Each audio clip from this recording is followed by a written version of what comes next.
L'intelligence du rythme et de la musique, l'une de nos 10 intelligences avec lesquelles nous sommes venus au monde, me fascine. En fait, elle est très ancienne. Est-ce que vous savez pourquoi on chante des berceuses aux enfants pour les endormir? On chante des berceuses aux enfants pour les endormir parce que, il y a très longtemps, lorsque nous étions Homo sapiens sapiens, le danger était partout. Les animaux étaient d'ailleurs beaucoup plus grands. Un lion en Afrique faisait 20% de plus en taille, par exemple. Il y avait des tribus guerrières, ennemies.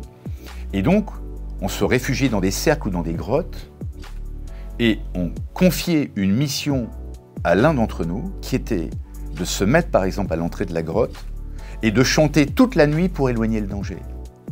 Tant qu'il chantait, on pouvait s'endormir paisiblement.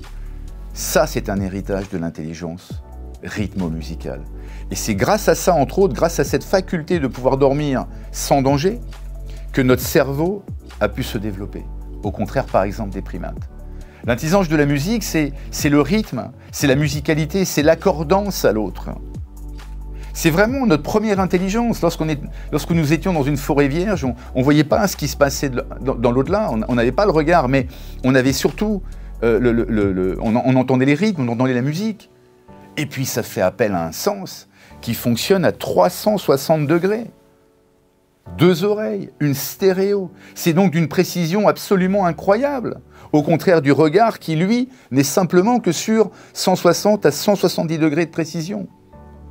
La musique, c'est l'écoute de l'autre. Lorsque vous faites de la musique, par exemple en jazz ou en classique, vous êtes obligé d'entendre, par exemple, le piano, le basse ou la batterie, ou vous êtes obligé d'écouter l'improvisation de l'autre.